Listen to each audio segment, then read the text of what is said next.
This is a man who once had a criminal record for fraud. Unexpectedly, just after being released from prison, he found himself a beautiful wife, as gorgeous as a beauty queen. Even his son, Jun Su, couldn't believe that the woman standing before him was his stepmother. The woman took the initiative to reach out her hand to greet Jun Su. Not wanting to dirty his stepmother's hand, Jun Su wiped his own on his pants several times before cautiously shaking hands with her. After that, the three of them took the train back home. When they arrived, the daughter, Jin Ju, asked her mother why she would marry a man with a criminal record. Wasn't there any other man in this world? With a kind heart, Sunhae explained that when she was young, that man had once saved her life, so even if the children objected, it would be useless. Outside, while the father and son were still happy about having a new home, the two sisters Jin Ju ran up and said that the swing there was made by their father, who allowed them to sit there. If anyone dared to sit on it again, they should get out of the house. Hearing that, the father and son quickly apologized. To comfort the two sisters, Sangman said that if they didn't like calling him uncle, then from now on, they could just call him Hey. Jun Su agreed, and added that they could call him Yu as well. In order to stay in the house, Sangman was in charge of fixing things, while Jun Su took care of the laundry. When Jun Su saw the words printed on his stepmother's shirt, he realized that Sun Hei was a doctor. He thought to himself, no wonder she looks just like an angel. After that, he suddenly felt like visiting the hospital and handed Sun Hei the money he had earned. However, how could someone as kind-hearted as Sun Hei possibly accept money from her son? So, she returned it to Jun Su and told him to use the money to buy books and study. Jun Su's mind quickly came up with an idea. He said that this money was for his father to use to buy her a wedding dress. Seeing how thoughtful the boy was, Sun Hei felt greatly comforted. It was the first time she had ever received pocket money from her son, and she felt truly happy. The next day, during the family photo shoot, Jun Su and his parents were all cheerful. However, the two sisters Jin Ju didn't look happy at all. The photographer asked them to pose nicely, but the two children completely ignored him. Finally, the family portrait of the whole family was completed. After the photo shoot, the family went to a restaurant for a meal. Seeing the two sisters Jinju refusing to eat, Sangman asked if they didn't want to eat, or if they wanted to change dishes. However, this act of kindness made Jinju sneer. She said that he was spending her mother's money, yet acted so important, she really couldn't understand it. She wondered what good it was that her mother found a man like him. Sangman felt deeply embarrassed. Sunhae explained that this man was her own choice, and, from now on, he would be the father of the two girls. Jun Su would also become their older brother. Sunhae said that when the two girls grow up, she will let them love freely. Therefore, they should also support their mother's decision. Jun Su was a transfer student, who unexpectedly ended up in the same class as Jinju. After introducing himself, the teacher arranged for him to sit next to Jinju. The moment Jinju saw Jun Su, she showed clear dislike. She warned him not to tell their classmates that they knew each other. Jun Su assured her that he definitely wouldn't let anyone find out. The next day, the school organized a health check, and the person giving the vaccinations to the students was none other than Sun Hei. To comfort his stepmother's two children, Jun Su acted as their babysitter and cooked for the two sisters. When the younger brother saw the table full of delicious dishes, he immediately sat down and began eating like a hungry tiger. However, Jinju glared at Hyun-sok, signaling him to stop. Jun Su quickly explained that he was their babysitter and that they didn't need to mind him. Hearing that, the two sisters happily began to eat. On the way to school, Jinju didn't forget to lecture Hyun-sok. She reminded him that Jun Su was the son of a swindler, and if he got close to that boy again, she would cut off their sibling relationship. Hyun-sok quickly waved his hands, saying it wasn't like that. Today was the day the test results were announced at school. Even though he had to do housework every day, Jun Su's grades were not affected at all. On the way home, he happily jumped around, eager to get home quickly to show off his achievements. When he got home and was about to show his parents his grades, he learned that due to carelessness, his younger brother Hyun-suk had made a mistake on one question. The parents tried to comfort the younger brother but failed. Wanting to make him feel better, Jun Su secretly hid his perfect 100-point test paper in his pocket and told his parents that his test score was below average. Sangman quickly comforted Hyun-sok, saying that even though his older brother didn't pass the test, he was still smiling all day, so Hyun-sok was much better than him. Hearing that, Hyun-sok finally smiled. Outside, Sun Hye was on the phone with the teacher and learned that Jun Su had received perfect scores on all his tests. She then called Jun Su outside to sit on the swing and talk. Jun Su said that he was too heavy, so he would rather stand. But in truth, he was afraid that the Jinju sisters would get angry if they saw him sitting there. Knowing what Jun Su was thinking, Sun Hai suggested, "In that case, Mom will sit down, and you can push me." After sitting down, Sun Hai asked him why he had lied. Jun Su replied, Even though I don't expect them to like me, I also don't want them to hate me. So, he asked Sun Hye to keep his secret. That night, Jun Su saw a drawing that Hyun-suk had made and praised him, saying it was beautiful. He knew that even though it was late, Hyun-suk was still working hard because he was preparing to represent the class in the city-level drawing contest. The next day, Jun Su decided to meet the teacher and asked her to cancel his participation in the contest. The teacher didn't understand why Jun Su would do something so strange. He was clearly the best artist in class, yet he didn't want to take part. At that moment, the principal came over. This sharp principal already knew the reason and said that if the boy didn't like it, they shouldn't force him to join. Hearing that, Jun Su smiled. That evening, Sun Hye brought home a cake and told everyone to gather around to sing a birthday song together. Sangman curiously asked whose birthday it was. Sun Hye didn't say much, only told everyone to just sing. Everyone clapped and sang, then blew out the candles. Finally, Sun Hye announced to everyone that she was pregnant. Today was the happiest day of Jun Su's life, because he was about to have a younger sibling. However, upon hearing the news, Jinju angrily stormed off. To help cover household expenses for his mother, Jun Su delivered milk to homes every morning. He was so tired that sweat drenched his forehead. But when he thought about the baby growing inside his mother, he immediately felt his energy return. As soon as dawn broke, he brought milk to his mother and told her to rest well. He would take care of the housework himself. This scene was witnessed entirely by Jinju. 6 months passed. Because of her pregnancy, Sun Hye had to take leave from work. The household expenses became insufficient, so they had to withdraw Jinju from her dance class. Jinju furiously blamed her mother for finding a husband who couldn't even provide enough for daily living. After saying that, she turned around and ran out. To take responsibility for the family's living costs, Sangman went to see an old friend. He learned that there was a big business deal happening, but first he needed to mortgage his house. After everything was settled, his friend even gave Sangman an advance payment. At dinner, he wanted to cheer up his wife's 2 daughters. Sangman took out 2 gift boxes for the Jinju sisters. When Jinju saw that inside was a pair of very beautiful shoes, she was delighted. Luckily, Sun Hye noticed that Jun Su didn't receive a gift, so she asked Sangman where Jun Su's gift was. Unexpectedly, he replied, "Isn't he already eating meat?" Jun Su played along and smiled brightly. After dinner, he ran to ask his father where the money came from, whether he had gone back to swindling people. Sangman explained that it was money a friend had repaid him. However, Jun Su didn't believe that anyone in this world could possibly owe his father money. In the blink of an eye, the day came for the stepmother to give birth. The 2 sisters, Jinju, stood outside constantly scolding Jun Su, saying that it was his father who caused their mother such pain. They told him to leave their house. Fortunately, Sun Hye safely gave birth to a very beautiful baby girl. The 3 siblings couldn't hide their joy upon seeing the little baby. Sun Hye named the baby Nari, hoping that she would help mend the bond among the 3 siblings. Standing beside them, Sangman also felt that the name was very nice. He had thought that a family of 6 would live happily together forever. However, when they returned home, that happiness was abruptly shattered by the arrival of several police officers. It turned out that his friend's business deal was suspected of being a fraud, so Sangman was taken in for questioning. He felt certain that something must have gone wrong somewhere. While the police were distracted, he quickly escaped. The sight of a man running away drew the attention of a whole group of pursuers. As Sangman ran across the road, Sun Hye rushed after him. But unexpectedly, at that very moment,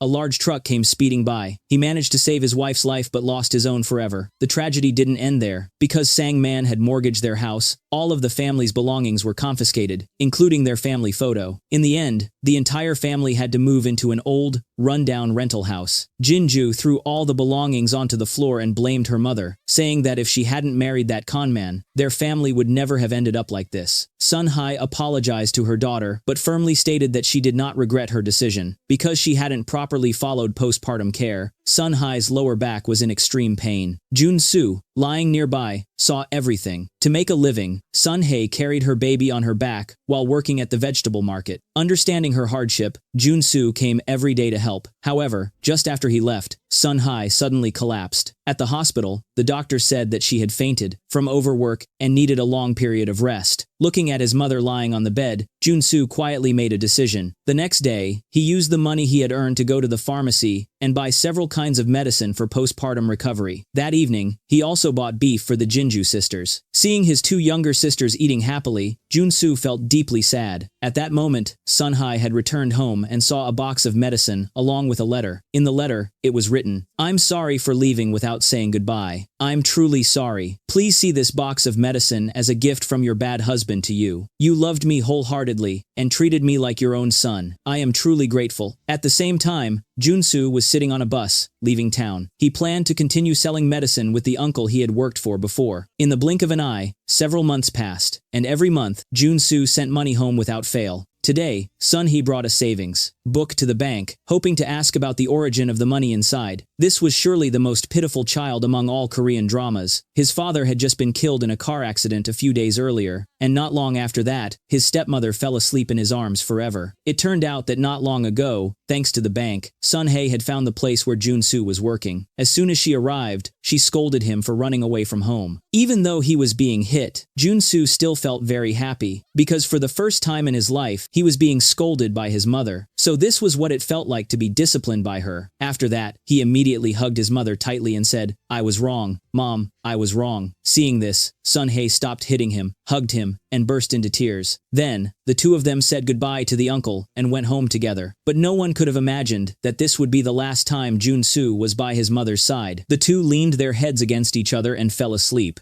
When the bus reached a stop, the driver called out for them to get off. Seeing that his mother wasn't moving, Jun Su panicked and tried shaking her to wake her up. Unexpectedly, his mother's hand slipped down, and she slowly sank into an eternal sleep. Realizing that his mother wouldn't wake up, Jun Su didn't know what to do. He begged her to wake up, saying, "Mom, please wake up. Let's go home." But all his efforts were in vain. As expected, Jun Su was once again blamed by the Jinju sisters. They said that if he hadn't left home, their mother wouldn't have gone searching for him. They insisted that he had caused her death. When he returned home, Jinju threw all his belongings out of the house and told him to get out immediately. She even warned Hyun-sok not to open the door for him. Jun Su looked at the pair of shoes thrown outside, not knowing what to do. The next day, it rained heavily. Jun Su stood outside the whole day. Seeing him standing there, Hyun-sok felt heartbroken and ran out to call him in. The two boys hugged each other and burst into tears. Jun Su blamed himself, thinking he never should have left home, that he was the one who caused their mother's death. To raise his three younger siblings, Jun Su worked 3 part-time jobs every day. In the early morning, he delivered newspapers. During the day, he carried his baby sister on his back while selling milk. At night, he cleaned public bathhouses. When he saw his little sister sleeping soundly, all the fatigue from the day seemed to disappear. Jun Su swore that he would definitely raise his siblings until they were grown. However, all those efforts received no recognition from Jinju. She told her younger brother that those things were simply Jun Su's responsibility, so they didn't need to feel sorry for him. That evening, Jun Su gave his siblings some pocket money. Hyun-suk said that it was more than before. Jun Su replied that his business had been going well lately, so he gave them a little extra. Jinju said nothing, just took the money and went back to her room. Then, Jun Su took out a teddy bear to give to Nari, but Jinju objected, saying that street shops were dirty, and at the very least, it should be washed clean before giving it to the baby. So Jun Su washed the teddy bear thoroughly before handing it to his little sister. Although the bear was no longer as pretty as it was at first, it was clear that Nari was truly happy. After that, he carried his little sister outside, singing softly to lull her to sleep. This was also the happiest moment of Jun Su's day. Time passed quickly, and Jun Su, once a small boy, had grown into a handsome young man. One day, while Jun Su was working at a construction site, an older lady came to tell him that his younger brother had gotten into a fight at school. Although his brother's test scores were the highest in the whole school, the teacher didn't care at all, because the parent of the second-ranked student was a very famous tycoon in the area, and the teacher wanted to stay in his good graces. At that moment, another student walked over and said to Kyung-tae, "You're really amazing. You ranked second in the whole school." Upon hearing those words, the expression on the tycoon in Pyo's face immediately turned stern. The teacher standing beside him spoke up in defense of Kyung-tae, insisting that he had worked very hard. However, Pyo didn't care at all, and turned to scold his own son instead. Soon after, Kyung-tae went to find Hyun-suk to vent his anger. He said, "The son of a swindler like you must have cheated to get first place, and that older brother of yours who works at a construction site. Poor trash like you two will never amount to anything." Hearing him insult his brother like that, Hyun-suk lunged forward and punched him. The two boys began fighting each other. At that moment, while Jun Su was tightening bolts at the construction site, an older lady came and said, your younger brother is fighting with a classmate at school." Hearing this, Jun Su immediately ran off. Not wanting his brother to lose face, he even stopped outside the classroom door to straighten his clothes before going in. Although it was clear that Kyung-tae had started the fight, the unpleasant teacher still claimed that Hyun-sok was the one who provoked it. Fortunately, In-pyo had no intention of pursuing the matter further. Otherwise, Hyun-sok might have been punished by the school. Jun Su knew his younger brother well, so he firmly stated that his brother was not that kind of person. Upon hearing this, In-pyo's expression suddenly grew serious. Outside, Hyun-sok said to his brother, "I thought you wouldn't believe me." Kyung-tae, sitting in the car, watched the two brothers through the window and thought to himself that things wouldn't end so easily. That evening, to celebrate his younger brother for ranking first in the exam, Jun Su deliberately decorated his workplace a little. He then invited a few of Hyun-sok's friends over to celebrate. However, unexpectedly, Kyung-tae showed up uninvited. As soon as he entered the room, he began provoking Hyun-sok, saying that the teacher had a special gift for him, and even mentioned, "It's lucky for you that you have an older brother who isn't related by blood. Otherwise, you wouldn't even be in school." Hyun-sok was so angry that he nearly crushed the soda can in his hand. Not wanting to ruin everyone's mood, he said, "Let's go outside and talk." He had no idea that this would be the worst decision of his life. Just then, a few guests came in and announced that someone was fighting outside and that the police should be called immediately. Realizing that something was wrong, Jun Su hurriedly ran out. Meanwhile, Hyun-sok pushed Kyung-tae away, but suddenly sensed that something was wrong. After his younger brother left, Jun Su ran over to where Kyung-tae was. He was about to ask what had happened, but unexpectedly, Kyung-tae collapsed. Jun Su froze when he saw the pile of sharp nails behind the boy. Seeing the blood covering his back, he became even more terrified. At that very moment, the sound of police sirens echoed in the distance. He recalled what his mother had once told him, "My son, no matter what happens to our family, you must never let go of each other's hands." At once, Jun Su smeared the blood on his own hands onto his clothes. All of this was witnessed from afar by his little sister, Nari, and so, Jun Su was sentenced to 12 years in prison, but he felt no regret at all. At that time, Jinju also came to visit him. She told him that they shouldn't see each other again, because she didn't want anyone to know she had a brother who was a murderer. It was the first time Jinju had ever called him brother, but tragically, it happened under such circumstances. To support the family, Jinju had no choice but to quit school and start working to earn money. Jun Su spent 10 long years in prison in place of his younger brother, but what he received after his release was only cold rejection from his own family. At last, Jun Su found where his 3 younger siblings were living. While standing outside the gate, he happened to meet his little sister again. After 10 years apart, neither of them recognized each other. Jun Su asked if her name was Nari. The girl was surprised and asked how he knew her name. At that moment, Hyun-sok also came out. Seeing his younger brother all grown up and mature, Jun Su was so overwhelmed with emotion that he couldn't hold back his tears. After that, the 4 of them went inside the house together. Jinju was the first to speak harshly. She asked why he had appeared in front of them again. Hadn't they already severed all ties? Jun Su said he just wanted to see how everyone was doing, but before he could finish, Jinju interrupted and said that since he had seen them, he could leave now, couldn't he? Jun Su had no choice but to leave reluctantly, but Nari ran after him. She handed him her small savings and said that they shouldn't meet again. She didn't want others to know she had a brother who was a murderer. After saying that, she burst into tears and ran back into the house. Jun Su realized that his 3 siblings were living well, so he decided he would no longer disturb them. The next day, Jun Su went to the bank to take out his savings book, intending to withdraw 20,000 won in cash. It was the money he had earned from his prison work. The bank clerk advised him to make a card so it would be more convenient to withdraw money in the future. However, Jun Su directly refused, saying that he preferred inconvenience, thinking to himself that this way, he wouldn't have to spend any extra money. After withdrawing the money, the first thing he thought of was filling his empty stomach. To save money, he only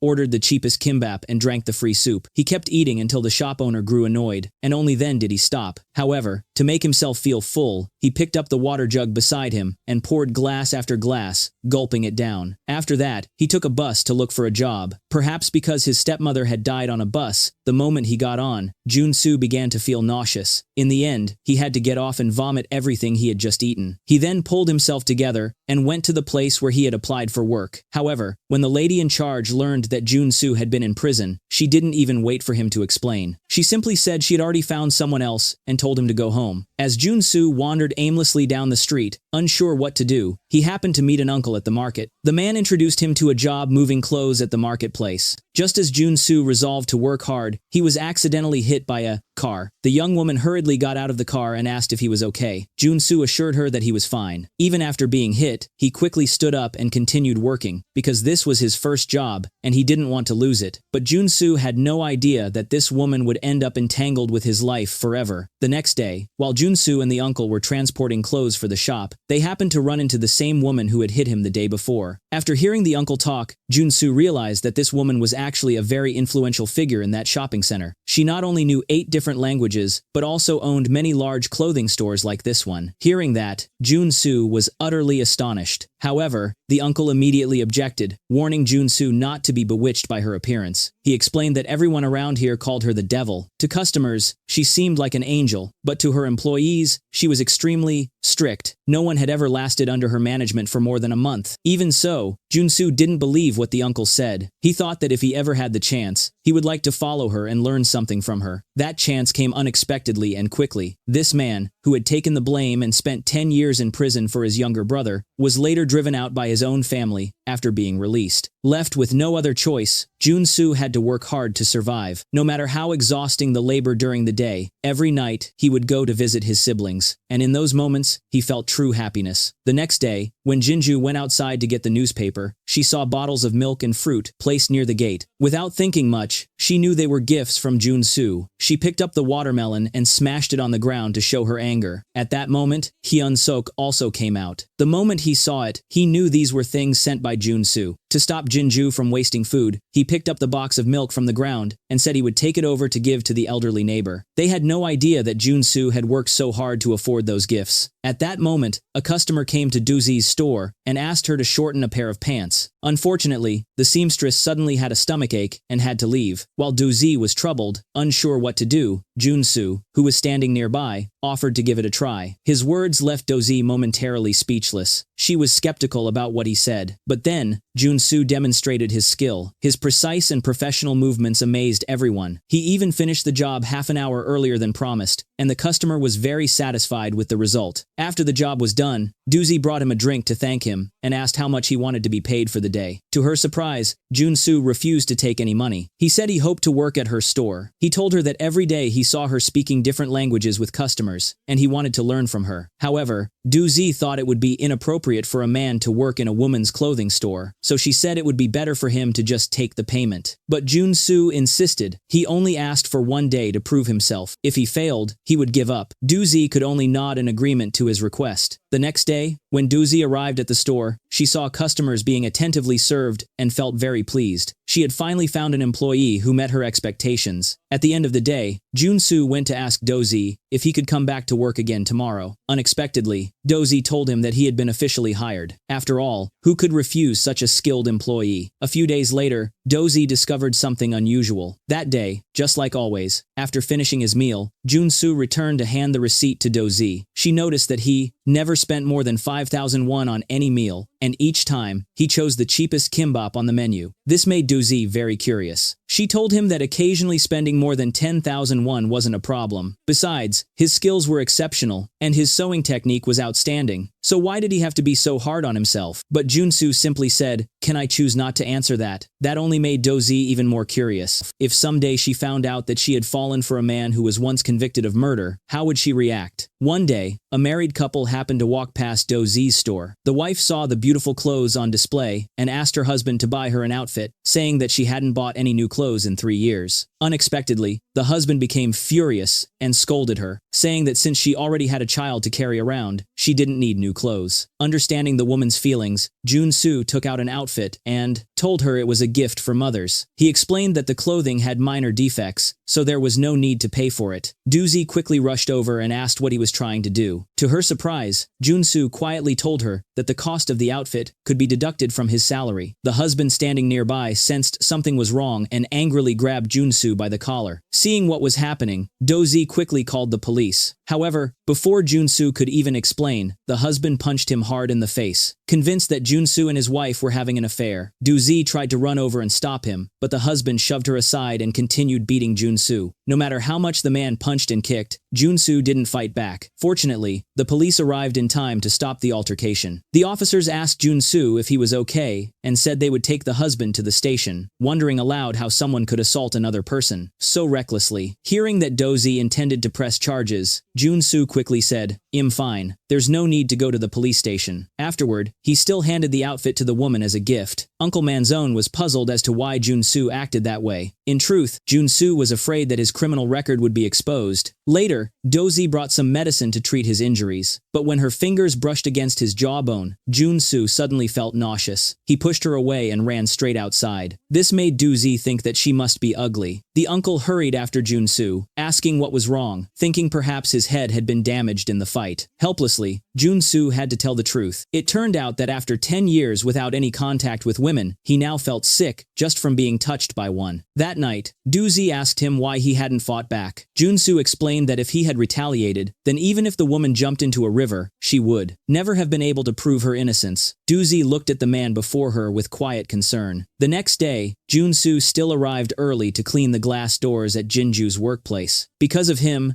Jinju was often praised by her boss, though she had no idea who was helping her. That day, Jinju accidentally saw Jun Su. She walked up, snatched the cleaning cloth from his hand, and threw it to the ground. She demanded to know why he was appearing in front of her again. Hadn't they agreed never to meet? Jun Su replied that he only wanted to help her with a few small chores, so she could have more time to rest while working. But Jinju refused. She said that just thinking back to the days when the whole family was together made her feel sick. Those words pierced Jun Su's heart like thousands of knives. He never imagined that the days he had cherished as the happiest of his life were the very ones Jinju despised the most. In the end, he decided he would never bother them again. After that, he went to visit his parents' graves and gazed at their photo. Unable to hold back his emotions any longer, Jun Su broke down in tears. Just then, a familiar voice sounded. It was Nari, who had also come to visit their parents. The two sat down on a nearby bench, and Nari showed him the list of awards she had received. When Jun Su saw Nari's name displayed on the phone, he was so overjoyed that he jumped around excitedly. In truth, Nari had her own reason for coming. She wanted Jun Su to represent their family and attend the award ceremony with her. If Jinju went, she feared her sister would take all the prize money. However, Jun Su refused, knowing that Jinju was Nari's legal guardian. He believed such matters should rightfully be handled by her. To earn money for his sister's education, Jun Su chose to work 18-hour days, hoping to save up as much as possible to send to her. That day, Jun Su was doing his usual job selling clothes. A female customer kept haggling, trying to lower the price, but Jun Su firmly refused. The woman then stepped closer and began acting coy to persuade him. Instinctively, Jun Su pushed her away. The uncle standing nearby was startled by his reaction. Dozy also scolded Jun Su, saying he shouldn't have behaved that way. Feeling deeply sorry for what had happened, Jun Su apologized and left the store. While he was gone, the uncle explained everything to Dozy. He told her that Jun Su hadn't interacted with women for 10 years, so now, even the slightest touch from a woman made him feel nauseous. He added that the same thing had happened before when she applied medicine to his wounds. Hearing this, Dozy was astonished and couldn't believe that someone could actually be allergic to women. At that moment, Jun Su returned. Feeling that his condition made him unsuitable to continue working at the store, he requested to quit. However, Dozy couldn't bring herself to let go of such an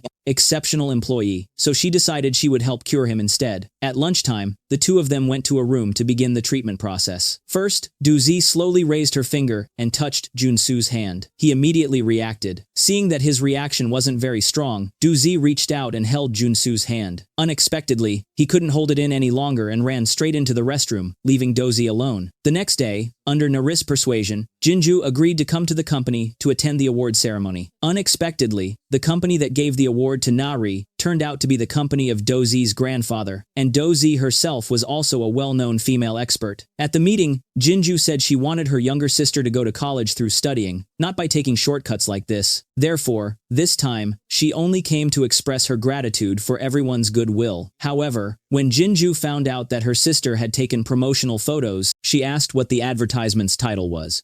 I ranked last in the class. Jinju was so furious that she almost wanted to flip the table right there. At that moment, the chairman also spoke up. He said he would pay attention to Nari's studies and assured Jinju that he would call her teacher every week to ask about her academic performance. He continued on to the next topic, saying that they would model the shoot after Nari herself and create a student-themed concept for her, then asked if Jinju thought it was fine. Hearing that, Jinju could only nod in agreement. On this side, Jun Su didn't see any trace of Dozy all day, so he couldn't concentrate on work at all. He even mistook a stranger on the street for her. Finally, When night came, and Jun Su had just seen off the last guest, Dozy appeared behind him. Jun Su felt extremely happy. He had been worried that something bad might have happened to Dozy. He was so emotional that he grabbed her by the shoulders. Seeing this, Dozy was very happy, because it meant his condition had improved. That evening, the two went to a park. Dozy suggested they have a running race. Whoever came in last would have to buy dinner. Hearing that, Jun Su said he had long legs, so it wouldn't be fair to her. Dozy agreed, and said it really wasn't fair. Then, she proposed that she would run half a lap, while Jun Su would run a full lap. That way, it would seem fairer. After agreeing, they began running. When Jun Su was about to overtake Dozy, she suddenly reached out, grabbed his shirt, and pulled him back. Dozy won the race and was as happy as a child getting candy. Jun Su stood beside her, laughing at her joy. His hearty laughter left Dozy staring blankly at him. This man had served a 10-year prison sentence in place of his stepmother's son. However, the stepmother's daughter regarded him as an enemy. Jinju told Jun Su that all he needed to do was live his own life well. But Jun Su's life had always revolved around his younger siblings. Today, while Jun Su was working, he received a message from Nari. The message said that she was on a hunger strike in protest and was about to die. Seeing the message, Jun Su immediately ran out, leaving Dozy alone in the store. Then he called Nari from outside. She said she wanted to meet him. Without hesitation, Jun Su went back inside to ask for leave and rushed straight to meet Nari. He knew that Nari had been fasting for 2 days because of the prize money issue, so he immediately took her to a restaurant to eat. He ordered an abalone porridge set that he normally wouldn't even dare to think about. To make Nari eat happily, he told her to eat as much as she wanted, that he had money. Seeing how worried he was, Nari said, "Even though my sister knows I'm on a hunger strike, she doesn't care at all. Only you worry about me." Then she started eating with great appetite. Watching her, Jun Su smiled with satisfaction. Nari also shared with Jun Su that she wanted to study at an art school. Hearing that, Jun Su silently made a decision. After they finished eating and were about to leave, Jun Su called Nari back and told her he was willing to give her 1,000,000 won for her studies. However, Nari refused, saying that she hadn't accepted him as her brother yet and didn't want to become a burden to him. Then Jun Su stopped her and said, "I've never had a dream of my own. You all are my dream, so if you fulfill your dream, it means you've also fulfilled mine." Looking at the brother standing in front of her, Nari wondered why there could be such a foolish person, someone who regarded his family as his dream. After that, Jun Su cheerfully went to the store. Dozy sensed something unusual and asked Jun Su if he was in love. Hearing that, Jun Su felt embarrassed, but he didn't reveal that the person she was talking about was actually his younger sister. The next day, Jun Su brought money to see the principal and asked him to take special care of Nari. The principal also felt awkward because of Jun Su's politeness. Fortunately, Nari arrived just in time to stop him and pulled him outside. Once outside, Jun Su truly felt happy because, at last, he could do something for his little sister. Nari then said, "Mr. Bear is really cool, isn't he?" This made Jun Su suddenly remember the past. It turned out his sister had never forgotten that song. Then, Nari made an appointment to meet Jun Su again the next day. On his way home, Jun Su was just like when he used to score 100 points on a test. So happy that he jumped and punched the air excitedly, not caring about anyone's gaze. That evening, to completely cure Jun Su's illness, Dozy took him to the rooftop to play a hand-slapping game. To prevent Jun Su from backing down, Dozy used 10,000 won as a bet, aiming to remove his thoughts of giving up once and for all. When the two began playing, Dozy accidentally fell into his arms. The scene left both of them extremely flustered. The stepmother's daughter slapped Jun Su and accused him of ruining her life, as well as destroying the life of her younger sister. It turned out that not long ago, Nari had asked Jun Su to be her guardian. He had gone to her school to ask the teacher for permission for Nari to take a 1-month leave. When he saw that the teacher was deliberately making things difficult, Jun Su stood by Nari's side and spoke on her behalf. In the end, the teacher had no choice but to agree. Afterwards, the two went outside. To thank Jun Su, Nari raised her hand, creating an incredibly adorable moment. This was undoubtedly the happiest moment for Jun Su. That evening, to make her sister happy, Nari took out her latest test results. When Jinju saw them, she was so emotional that she nearly burst into tears. She couldn't believe that her little sister, who used to be at the bottom of the class, had improved so much.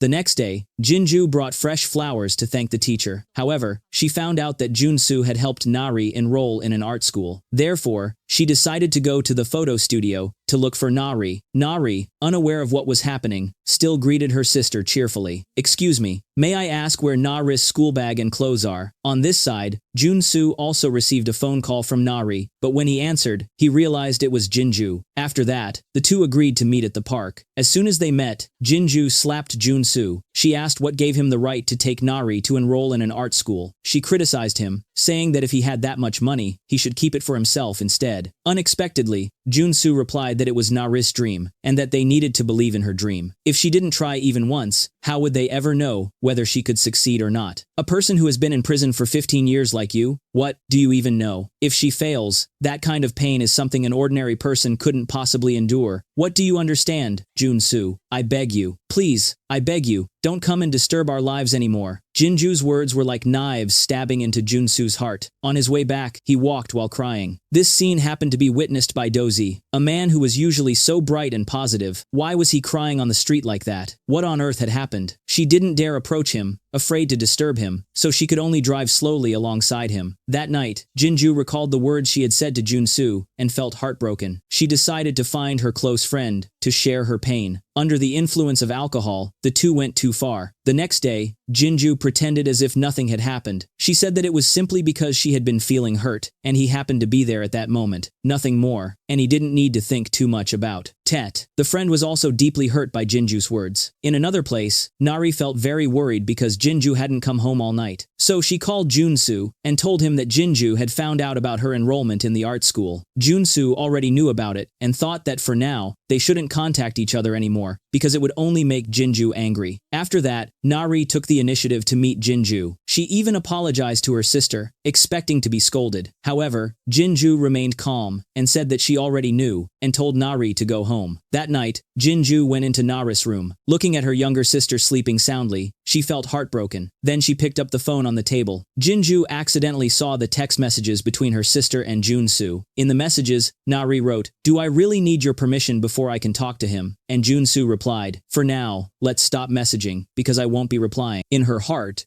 Jinju wondered whether she was truly wrong. Then she went back to her own room, took out her phone, and saved Jun Su's number. Kind-hearted Dozy used her own body to help cure Jun Su's allergy to women. She even spent her own money so he could take driving lessons. Knowing that he usually felt nauseous when riding in a car, Dozy often walked beside him and chatted with him on the way home. Seeing that Dozy looked hot, Jun Su raised his hand to shade her from the sun. Dozy thought that this man really knew how to flirt with women and considered Jun Su a master of romance. However, when she saw his innocent expression, she felt that maybe she was just overthinking it. Around midnight, the two finally returned to the store. Wanting to repay Dozy, Jun Su took the initiative to ask if there was anything he could do for her. Dozy didn't understand why he asked such a question, so Jun Su explained that he felt she also had emotional scars. While Dozy was unsure how to respond, Mr. Manzone rushed in and reported that it was pouring rain outside. Jun Su immediately grabbed her hand and ran up to the rooftop. He even asked Mr. Manzone to watch over the store for them. Mr. Manzone was astonished. It wasn't this guy supposed to be shy around women. Why was he suddenly holding the director's hand and running like that? The two reached the rooftop, and then Jun Su slowly placed his hand on Dozy's shoulder. He remembered that Dozy once said she was very afraid of rainy days. To help Dozy overcome her fear of rain, Jun Su told her to stretch out her arms and enjoy the rain freely. Then he demonstrated it himself first. Dozy clumsily followed his example. The two of them stood there, bathing in the rain together on the rooftop. Dozy said that she had cried a lot on that rainy day. Lift your face up. That way, you won't know whether what's falling on your face is rain or tears. Curious, Dozy asked Jun Su, could it be that you also have unhappy memories of rainy days? Jun Su recalled a rainy night from 10 years ago and told Dozy that he had never regretted the decision he made that day. That evening, when Dozy got home and saw her reflection in the window, she wondered when she had started smiling so much. Not long after, the day of Jun Su's driving test arrived. Dozy even came to watch in person. She couldn't believe she looked just like a mother waiting for her child. Number 9. Jun Su has passed the test. As soon as he learned that he had passed, Jun Su immediately ran over to Dozy's side. Meanwhile, ever since developing feelings for Hyun Sok, Nari's superior had gone to his place. Unexpectedly, she discovered that Hyun Sok was actually Nari's older brother. She hoped Nari could help her. Normally, Nari was quite naive, but this time, she was extremely quick-witted. Very soon, the two women struck a deal. When Nari returned home, she asked herself whether she was selling out her brother for her own advancement. No, the real fool was the one who didn't seize opportunities. The next day, Nari clung to her brother constantly. She wanted Hyun Sok to come watch her photo shoot so she could earn her superior's favor. Not long after, Hyun Sok brought gifts to visit Nari. Her superior teasingly asked why a prosecutor would come there. In this way, Hyun Sok was completely sold out by his sister. To win Hyun-suk's affection, Ju Young promised to give Nari more resources. Even as they said goodbye, Ju Young couldn't help but glance at Hyun-suk several more times. When she got home and saw the thank you message from Hyun-suk, Ju Young was so happy that she screamed out loud. Taking advantage of the moment when Do-zi was sound asleep, Jun Su took out his sketch pad to draw her portrait. Unexpectedly, while he was drawing, Mr. Manzone discovered him. The noise woke Do-zi up as well. Seeing this, Jun Su quickly hid his sketchbook. Knowing that he was drawing her, Do-zi said she didn't allow him to do so. Then she snatched the sketchbook and took it home with her. That night, she sat down and admired the portrait Jun Su had drawn. It was the first time anyone had ever drawn her portrait. This made her incredibly happy. She didn't realize that her heart had already been stolen by Jun Su. Meanwhile, somewhere else, the previous photo shoot incident kept upsetting Jinju. Wanting her sister to forgive her, Nari ran into Jinju's room to share some good news. She said that the photography department head had promised to look after her, and that woman was the stylishly dressed lady Jinju had met before. Thanks to Nari's matchmaking, that woman and her brother were now dating. Hearing something good for once, Jinju felt much comforted. Seeing that her sister was no longer angry, Nari immediately ran up, kissed her on the cheek, and wished her good night. After Nari left, Jinju finally smiled. The next day was Nari's birthday. She had thought her sister would prepare a birthday party for her,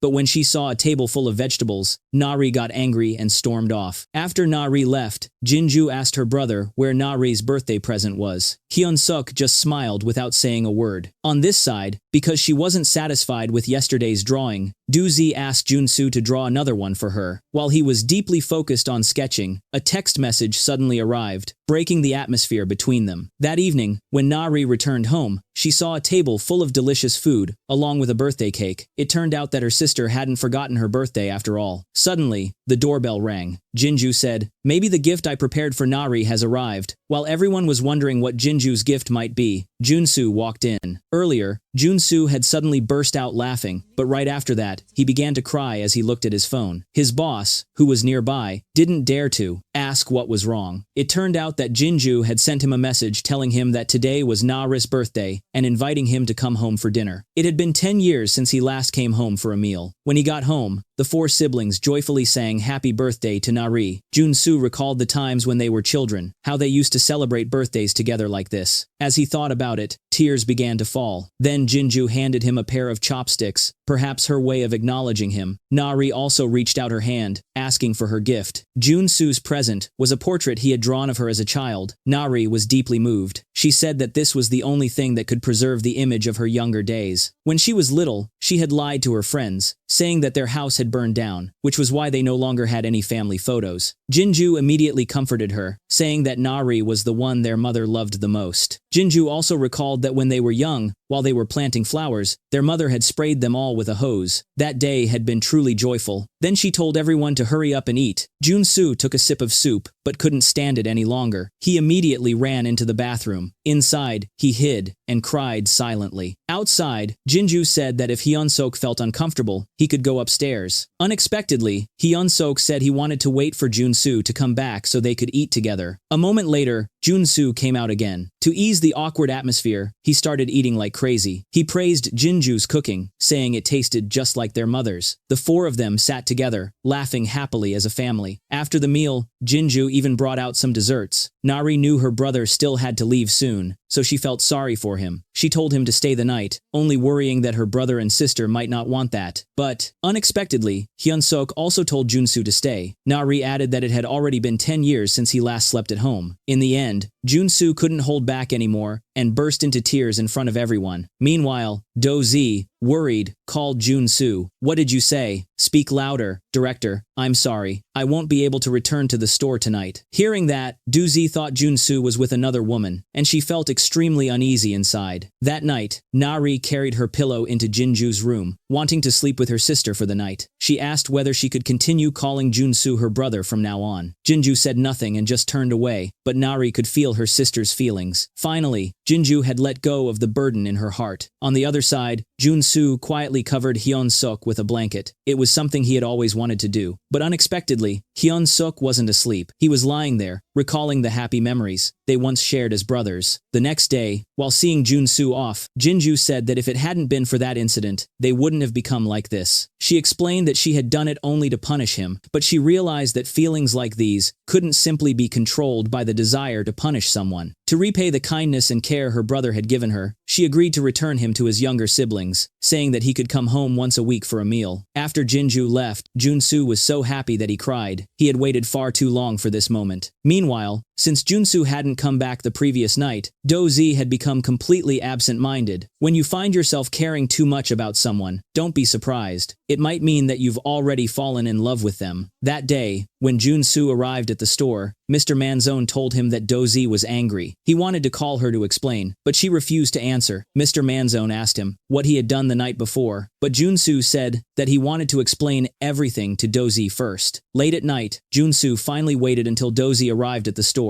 The first thing he did was apologize to her. Then he said that from now on, he would take 3 hours off every week. Do-zi didn't say anything. She only nodded in cold agreement. That made Jun Su very sad. He had clearly planned to tell her everything, but at that moment, Mr. Manzone walked over. In the end, Jun Su had no choice but to say goodbye to Do-zi, telling her he was going up to the rooftop to clear his mind. After Jun Su left, Mr. Manzone ran over to Do-zi. He asked why she didn't listen to Jun Su's explanation. He had also asked him many times, but Jun Su insisted on telling her first, so Mr. Manzone felt very curious. After hearing that, Do-zi began to think deeply, then pretended to be free, and went up to the rooftop. She asked what Jun Su wanted to tell her. Jun Su said that yesterday was the first time in 10 years that he had slept over at his sibling's house. As for the reason why it was the first time, he didn't want to talk about it now. The third person in his phone contacts was his younger sister. Do-zi looked at the man in front of her and suddenly felt deeply heartbroken. She asked why he cried last time, but Jun Su didn't answer and only said, "If it rained now, that would be nice." Then Do-zi reached out her hand to wipe away Jun Su's tears. She said, "Isn't it raining now? It's raining heavily, so just cry your heart out." Because he didn't want Do-zi to see him crying, Jun Su leaned his head on her shoulder. After a while, the two of them sat together and watched the stars. Do-zi slowly rested her head on Jun Su's shoulder and said that she wanted to sleep for about 10 minutes. A moment later, Jun Su tried to wake her up, but no matter how many times he called, she wouldn't open her eyes. Instead, she seemed to fall into an even deeper sleep. Then Do-zi's hand slipped down onto his leg. That moment made Jun Su feel extremely terrified. He kept calling Do-zi's name. The scene reminded him of the past, when he kept calling his mother but she never woke up. In a panic, he quickly carried Do-zi on his back and ran to the hospital. When they arrived, the doctor said that Do-zi had only fainted due to exhaustion and nutrient deficiency. She would regain consciousness soon. Jun Su stayed by her side the whole time. Only when she fully woke up did the doctor say that although she was awake, she still needed a full checkup to see how her health was. However, Do-zi said that there was nothing seriously wrong with her body. She knew her own condition best. Then she immediately left the hospital. Jun Su ran after her and grabbed her hand. He asked why she refused to stay in the hospital, why she had to be so hard on herself. He worried what would happen if she fainted again. Unexpectedly, Do-zi argued back. She asked why he worked 18 hours a day. Was it just to have one meal with his family? She felt that even one such moment could move a person to tears. Why don't you think about yourself a little? Seeing that Jun Su was still worried about her, Do-zi asked him, "Am I really that important to you?" Jun Su blurted out, "Of course." Then Do-zi teased him, "You're worried about me only because you're afraid of losing your job, right?" Unexpectedly, Jun Su didn't take it as a joke. When he heard that, he got angry and immediately walked away. Seeing this, Do-zi shouted that she was in pain. Jun Su told her to go back to the hospital, but she swore that from now on, she would eat on time, would not overwork anymore, and would not make Jun Su angry again. Seeing that Jun Su still didn't agree, Do-zi helplessly explained the reason she didn't want to stay in the hospital. She said that the person she loved most had to stay in the hospital for a very long time, so she didn't want to be hospitalized. Hearing that, Jun Su finally agreed. Just being able to return home and enjoy a meal with his family was enough to make this man feel content. Today was the day Jun Su got to return home for dinner. He asked Mr. Manzone to help him at the store, then took Nari to buy groceries. Taking advantage of the chance, Nari teased her brother, calling him a silly brother. Unexpectedly, Jun Su came closer and whispered to his sister that someone wanted him to be their boyfriend. Nari felt extremely curious, wondering what kind of person would like her silly brother. She even said that before the two of them made their relationship official, she must meet that person at least once. Meanwhile, Do-zi was sitting with Mr. Manzone, asking him about the things Jun Su had gone through. Why hadn't Jun Su returned home even once in 10 years? Mr. Manzone wanted to keep Jun Su's secret, so he started making up a story. He said that Jun Su once had a love, but before he could confess his feelings, that person got married. Because of that, Jun Su fell ill with tuberculosis. Due to his illness, he was exempted from military service. After recovering, he came to understand life better and decided to work as a sailor. Hearing Mr. Manzone say that, Dozy felt deeply heartbroken. At that moment, Jun Su had just finished preparing a table full of delicious food. Nari tasted a bite and immediately praised how good it was. Jinju also commented that his cooking skills were just like before. Only Hyun Sok kept his head down, drinking soup without saying anything. However, when he noticed the looks on Jinju and Nara's faces, he felt something was wrong. He quickly complimented the food, joking that if he didn't say it was good, would the two of them beat him up. The atmosphere was very harmonious until Hyun Sok's friend suddenly burst into the house. Jinju was startled and stood up, but when Jun Su asked about his own identity, no one knew how to answer. To ease the awkward atmosphere, Jun Su could only say that he was a distant relative of the family. However, Hyun Sok suddenly stood up and said that this was his brother. Everyone was shocked that Hyun Sok would call Jun Su brother in front of others. Then Jun Su told his friend to sit down and have dinner together. He even gave his own portion of rice to him. Jinju, worried that Jun Su would be hungry, said that it was his portion. It was the first time Jinju had called Jun Su brother, which made him very happy. He said that just drinking soup was enough for him. Afraid that he would be hungry, both Jinju and Nari ate only half of their rice, leaving the rest for Jun Su. At last, Jun Su had gained recognition from his siblings. After the meal, Hyun Suk said he wanted to walk Jun Su part of the way. While walking, Hyun Seok asked Jun Su, "Do you know this is the third time I've called you brother?" How could Jun Su not know? Ever since he was young, Hyun Seok had always been a man of few words, but Jun Su felt he could understand what his younger brother was thinking. Very soon, Hyun Sok returned. Jinju immediately stepped forward and hugged him. She felt that her younger brother, who seemed lost before, had finally come back. How could Hyun Sok possibly endure such an affectionate Jinju? He immediately pushed his sister away, saying that she was being too sentimental. "Can't I show a little affection?" Lied. "You know I can't stand things like that." Said. Meanwhile, to comfort Jun Su, Dozy took him up to the rooftop. Then she slowly reached out and touched his chest, asking if that part of him still hurt. After that, Dozy invited Jun Su to drink with her, and after a while, both of them got completely drunk. In her drunken state, Dozy stood up and questioned Jun Su. She asked whether he saw her as a woman or not. Unexpectedly, Jun Su bluntly replied that he would never see her as a woman, because if he did, his heart would only feel sadder. Dozy was confused, unable to control herself, and moved closer to him, but he immediately told her not to be foolish. Trying to keep a bit of sobriety, Dozy invited Jun Su to dance with her, and so, the two of them danced together, arm in arm, like a pair of fools. The next day, Mr. Manzone came to see Jun Su. He said that he had made up a story about him. Only then did Jun Su understand why Dozy had acted that way the night before. However, Mr. Manzone's lie was only half false, because in fact, 10 years ago, Jun Su did have a girlfriend, but ever since he went to prison, the two of them had never met again. Back to the present, Jun Su was introducing clothes to a female customer. He kept complimenting her beauty and said that this outfit was made just for her. The customer was flattered to the point of blushing, even going so far as to touch him directly. Standing nearby, Dozy watched, so angry that she felt like her lungs would explode.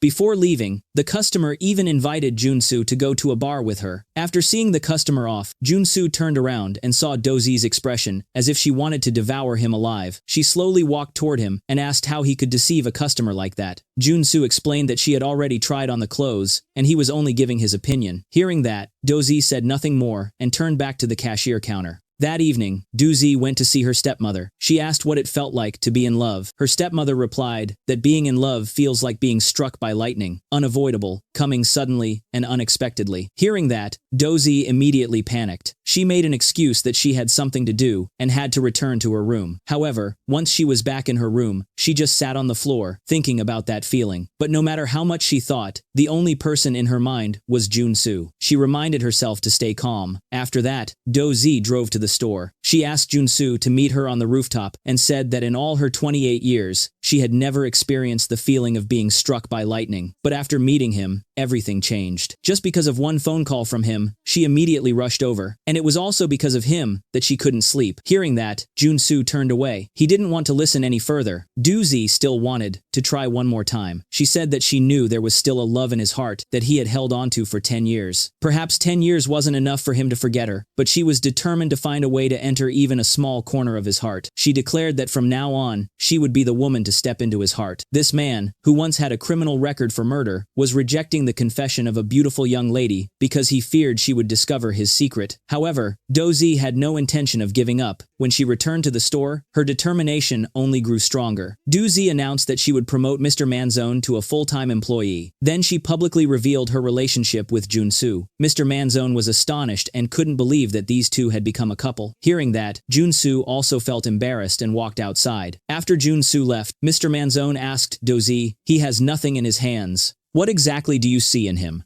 Unexpectedly, Doozy replied, "Jun Su is the best man in the world." She even hoped that later on, Mr. Manzone could help bring the two of them together. Mr. Manzone was so moved by her words that he almost burst into tears. At that moment, Jun Su was also making an important decision. The next day, when the two of them went to a restaurant, Jun Su said that he would love her the way he plays a game. Perhaps this was the first and also the only chance in his life. Therefore, he would love her with all his heart and enjoy every moment. Doozy didn't understand why it had to be like a game.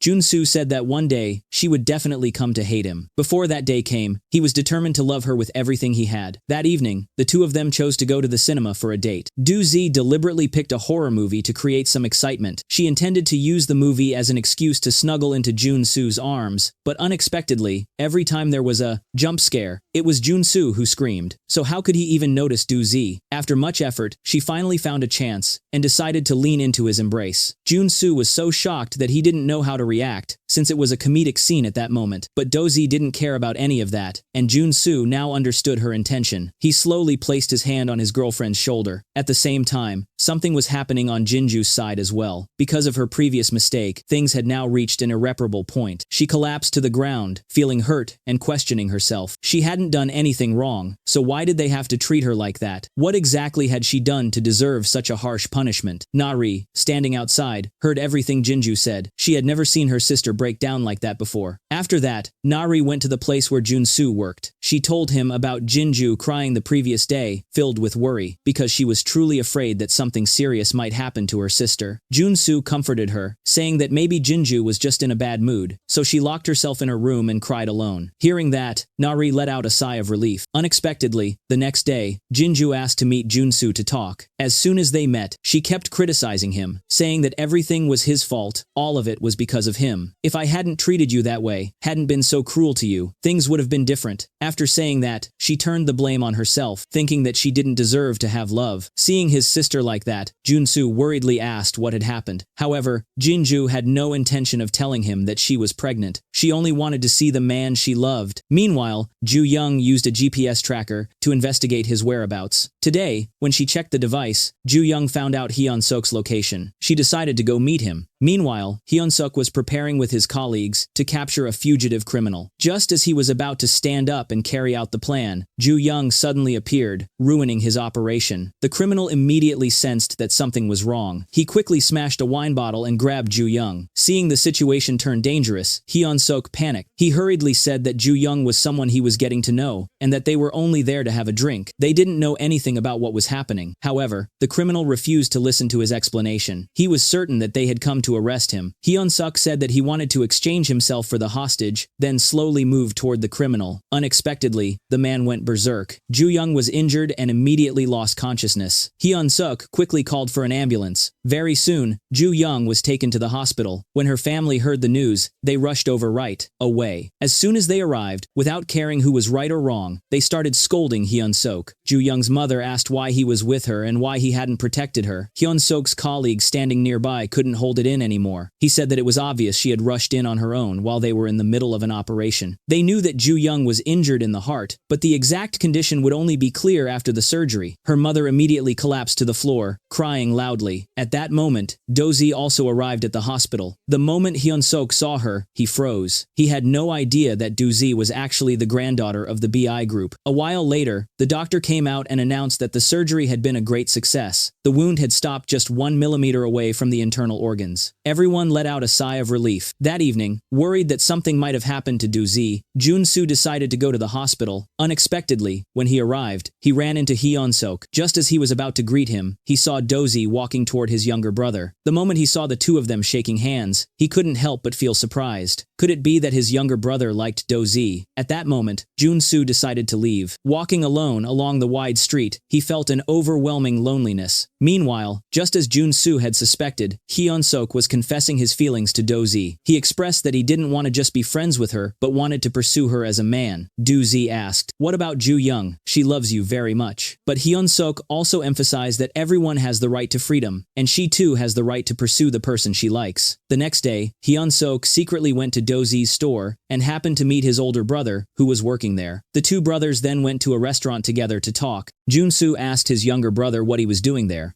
and Hyun-sok replied that he had heard from Nari that his brother was working here, so he wanted to come and see. When Jun Su asked about his love life, Hyun-sok said that the person who liked him, he didn't like, and the person he liked didn't like him back. Because of that person, he had become more open and talked more than before. At that moment, Jun Su became even more certain that the person his younger brother liked was Dozy. After saying goodbye to his brother, Hyun-sok went to Dozy's store again. He quietly stood outside, watching her work. Meanwhile, Jun Su was walking alone on the street, recalling the words he once said to Dozy. It was he himself who had encouraged Dozy to be more social and make more friends, but he never expected that those very words would lead the woman he loved into his younger brother's arms. Lost in thought, Jun Su ran wildly down the street. The next day, Jun Su went to his siblings' house for dinner. Jinju was in charge of preparing the food, while Jun Su helped Nari practice her lines. That night, before going to bed, Jun Su kept staring at Hyun-sok. Then he took out the picture of Nari that he had cut out from a newspaper. He said that his dream was gradually, little by little, coming true. However, Hyun-sok asked him whether he didn't feel even a bit of pressure about it. Meanwhile, Nari fell into a nightmare. No matter how many times Jinju called her, she couldn't wake up. Jun Su and Hyun-sok also rushed in to see what was happening. At that moment, Nari finally opened her eyes, immediately threw herself into her sister's arms, and said that she had the same nightmare again. But when Nari saw Jun Su, she felt that it was him. She exclaimed that she had a feeling it was him. Jun Su also realized that something was wrong. It seemed that Nari had discovered the secret he had been trying to hide all this time. After comforting Nari to sleep,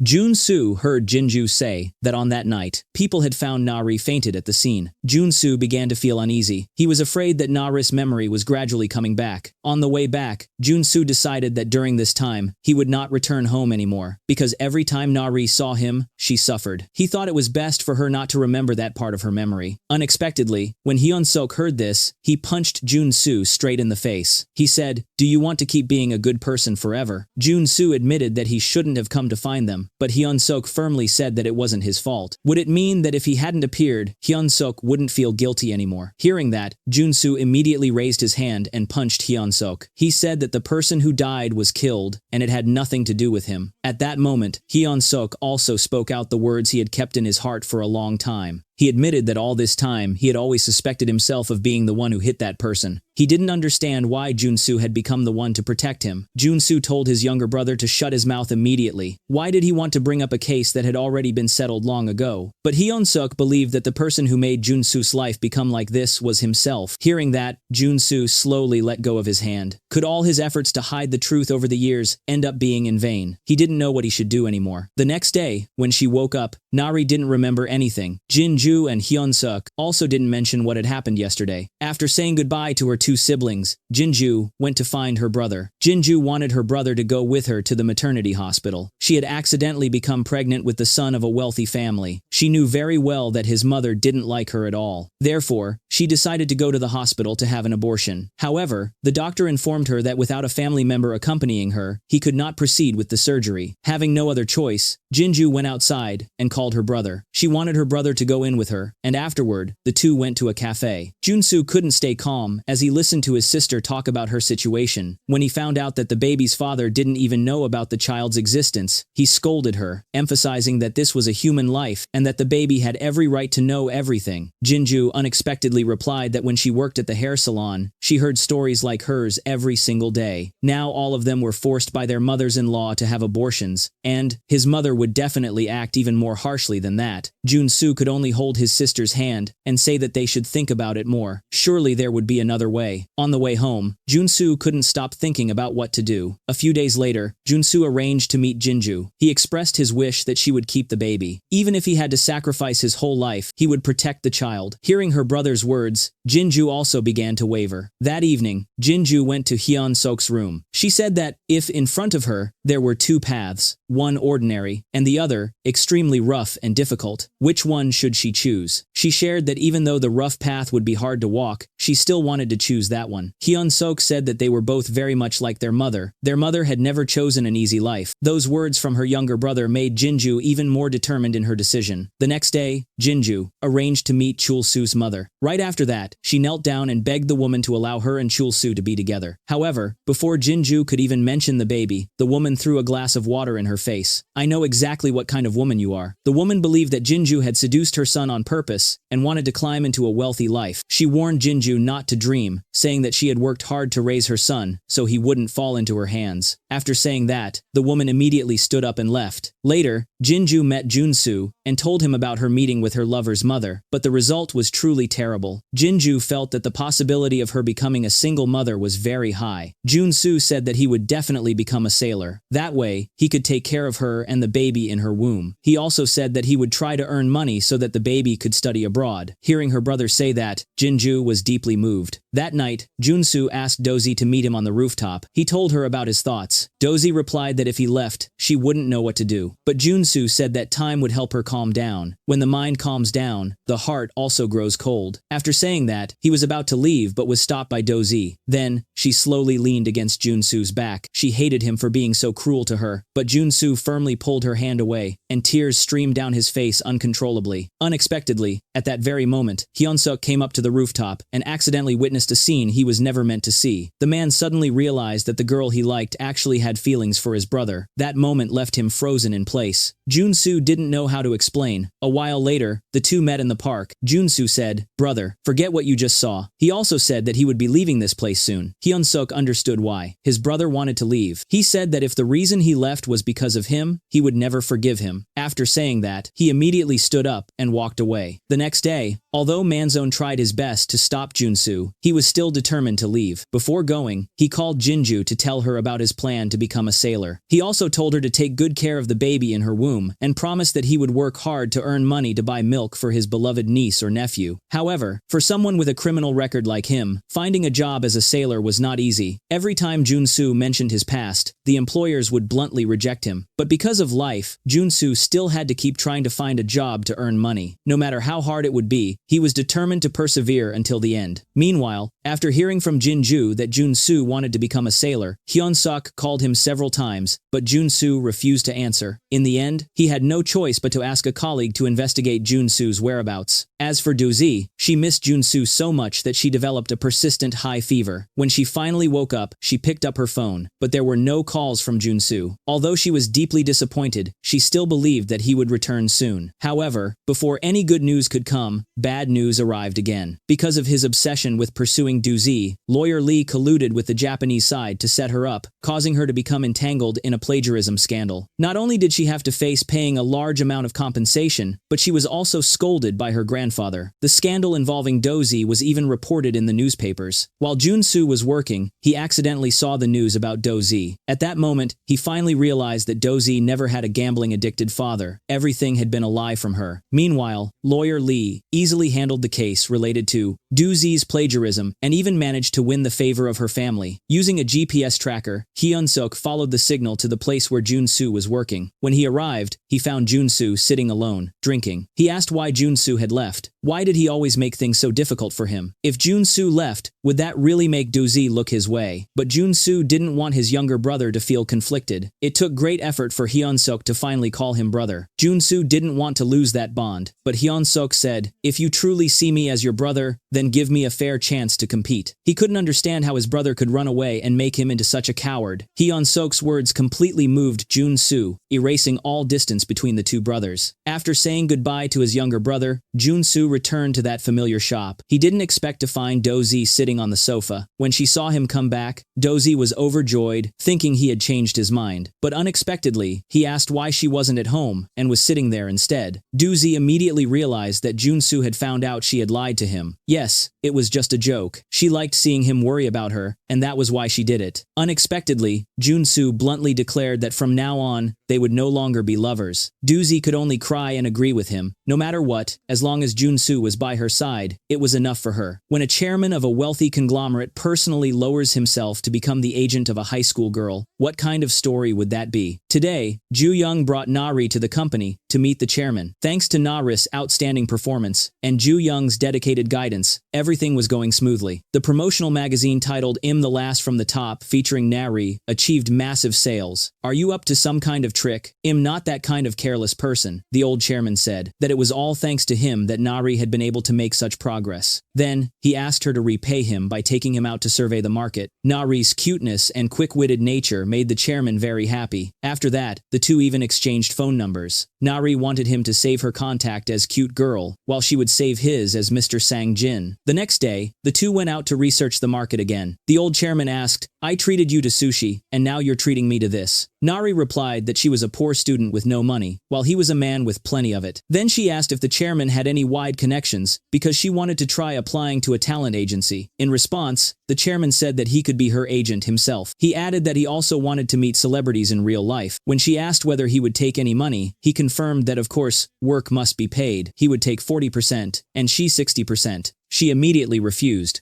saying that her job was much harder. In the end, they decided to split it equally, half for each. And so, the old man and the young girl began their partnership. The next day, while the old chairman was eating, Nari called him. It turned out it was time for the agent to get to work, so he hurriedly ran back to his room. Everyone in the house was astonished, not knowing who had called him. Only Ju Young knew what was really going on. When the old chairman finished changing clothes and was about to go out, he saw everyone lining up. They stood there asking where he was going. He replied that he also had his own secret. His daughter was worried and reminded him to be careful before saying goodbye. She even thought that her father had found a new love, but that wasn't the case. Since she was a newcomer, Nari had to wait in the recording studio until she dozed off. The old chairman couldn't stand it any longer, and wanted to stand up for Nari, to demand fairness. Nari told him to lower his voice, but the chairman insisted on seeking justice. The next day, while practicing lines with Nari, the old chairman suddenly asked, "If Nari is acting in this role, then she has to go to the filming set, right?" If that was the case, it meant he would be able to meet Miss Jane. Nari proudly said, "There are many scenes between my role and Jane's." Hearing that, the old chairman smiled brightly. Clearly, he had his own motives. On the filming day, the old chairman was in high spirits all day. He kept approaching and chatting with the actress Jane. Nari showed an annoyed expression, but unexpectedly, the chairman called her over to stand next to him, handed her the umbrella to hold, while he himself took out a paper fan to fan his idol. He said that being able to see his idol every day like this felt just like a dream. At that moment, the director called Jane over to start filming, and the old chairman followed right beside her. Nari really couldn't stand it anymore. She immediately pulled the chairman back and asked him whose agent he actually was. She wondered why, if he liked that woman so much, he didn't just become the president of her fan club. But the chairman replied that he had already joined that fan club. Meanwhile, in order to keep Jun Su from feeling inferior, Dozy planned to turn him into the kind of person she wanted him to be. That night, Dozy shared her thoughts with her grandfather. She even wanted Jun Su to come to her company to learn. During dinner, the chairman mentioned Dozy's stepmother. "Clean up the room on the top floor." He intended to let Jun Su stay there. However, no one knew that this stepmother was actually Jun Su.